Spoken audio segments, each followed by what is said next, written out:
Yang biasa diajarkan memberikan persembahan darah manusia itu hanya dewa-dewa, termasuk dewa Molok.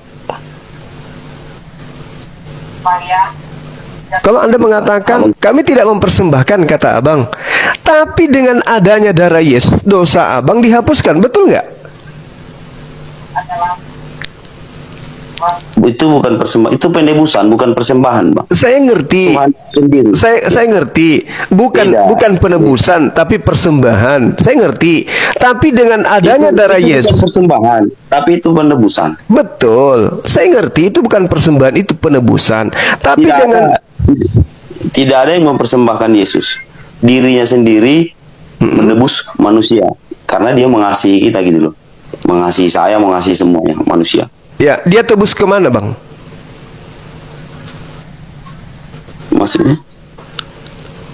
Yesus datang mempersembahkan dirinya sendiri untuk menebus. Ditebus kemana? Kan Anda punya kesalahan, seperti di dalam kitabnya orang Yahudi. Ketika mereka punya kesalahan, mereka harus didamaikan dengan darah. Kenapa? Karena mereka punya dosa. Dosanya kepada siapa? Kepada Tuhan. Ditebus kemana mereka itu? Ditebus kepada Tuhan, kan jelas kayak gitu. Misalnya di dalam Keluaran 29 nomor 14. Daging, kulit, dan juga kotoran lembu, bakarlah itu untuk menghapus dosamu. Dosa manusia itu kepada Tuhan dihapuskan dengan 3 konsep tadi, 3 hal tadi. Daging, kulit, dan kotoran sapi dibakar, selesai sudah. Kan gitu. Hapus dan dosanya itu terhapus. Nah sekarang Yesus menebus dosa teman-teman Kristen. Ditebus kepada siapa? Abang tahu enggak pemisah abang dengan Tuhan itu apa? Yang menjadi memisahkan abang dengan Tuhan itu tahu enggak? Oh, jelas. Kita tidak pernah berpisah dengan Tuhan. Cuman kita ini biasa antara Tuhan dengan kita itu terjadi tabir. Semakin banyak dosa, tabir itu semakin tebal. Tapi semakin suci kita, tak ada tabir itu. Kita bisa melihat langsung Allah itu. Seakan-akan kita melihat Allah. Seakan-akan kita melihat Tuhan. Dan Tuhan juga demikian. Jadi justru itulah tabir tadi. Jadi dosa antara Tuhan dengan manusia, penghalangnya itu adalah dosa. Betul. Dosa abang tadi.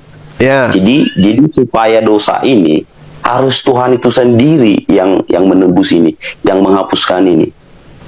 Harus dia sendiri. Dengan cara mengampuni dosa. Contoh saya kasih di dalam 2 Samuel 12 nomor 13. Lalu berkatalah Daud kepada Nathan, aku sudah berdosa kepada Tuhan. Dan Nathan berkata kepada Daud, Tuhan telah menjauhkan dosamu itu, engkau tidak akan mati. Ini sudah dihapuskan dosa Daud, tapi belum ada pengorbanan manusia. Itu contoh. Ternyata tanpa darah dosa pun bisa diampuni. Ketika Tuhan mengampuni dosa manusia, tidak ada yang bisa menghalangi.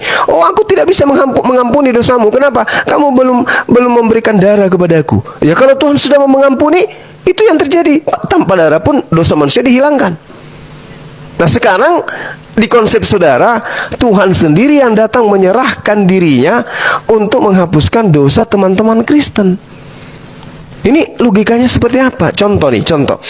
Kalau misalnya umat Islam atau orang Yahudi lah, jangan Islam terlalu jauh. Orang Yahudi memiliki kesalahan, yang berbuat kesalahan, misalnya Bang Handi. Ini contoh. Bang Handi adalah seorang Yahudi yang hidup sebagai praktis Yudaism. Beliau punya dosa. Misalnya dia membunuh seseorang.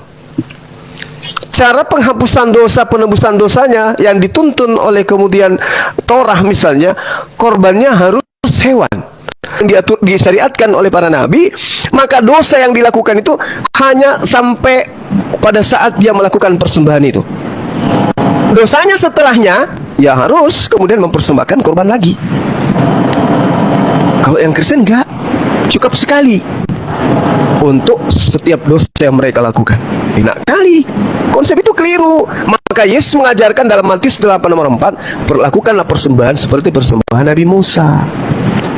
Kalau Tuhan yang dikorbankan, apatah lagi ada iming-iming loh Bang. 1 Yohanes 2 nomor 1 dan seterusnya. Anak-anakku, janganlah engkau melakukan dosa. Namun apabila engkau melakukan dosa, jangan takut, jangan khawatir, jangan was-was. Sebab ada Yesus yang menjadi pendamai atas dosa kita.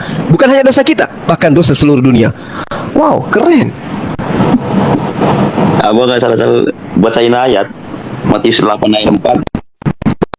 Bukanlah persembahan seperti yang lakukan Musa. Abang dari mana-mana abang bacain isinya apa, abang bilang apa. Nah, coba Anda bacakan. Coba Anda bacakan. Bahaya abang tuh comot ayat itu sangat berbahaya sekali. Coba Anda bacakan kepada saya, silakan. Di Matius 8 ayat 4. Nah, itu comot juga ayat. Coba Anda Iya, bacakan. abang bilang tadi kan Matius 8 ayat 4. Iya, coba Anda bacakan, Bang. Bacakan Matius saya. 8 ayat 4. Lalu Yesus berkata kepadanya, ingatlah, janganlah engkau memberitahukan hal ini kepada siapapun, tetapi pergilah, perlihatkanlah dirimu kepada imam dan persembahkanlah persembahan yang diperintahkan Musa bagi bukti bagi mereka. Abang tahu ini apa? Konsep apa? Judul perikopnya, Yesus menyembuhkan seorang yang sakit kusta. Jadi abang menggabungkan apa ayat-ayat itu dengan gimana ya? Sekarang saya tanya, persembahan yang diperintahkan Musa itu apa? Ayam, kucing, orang, setan, kambing, sapi, cicak, atau apa, Bang? Yang maksudnya gimana?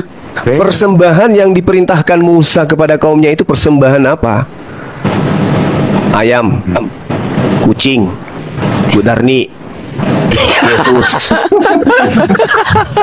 Yang jadi heran gini loh, kok kalian setelah dibaca anunya balik ke konteks? Emang kalian ini cuma baca konteks? Sementara kalau kalian ambil di Yohanes 10:30, comot satu ayat aja kan, aku dan Bapa adalah satu kan gitu. Padahal nggak baca dari 10 Yohanes 10:23 gitu.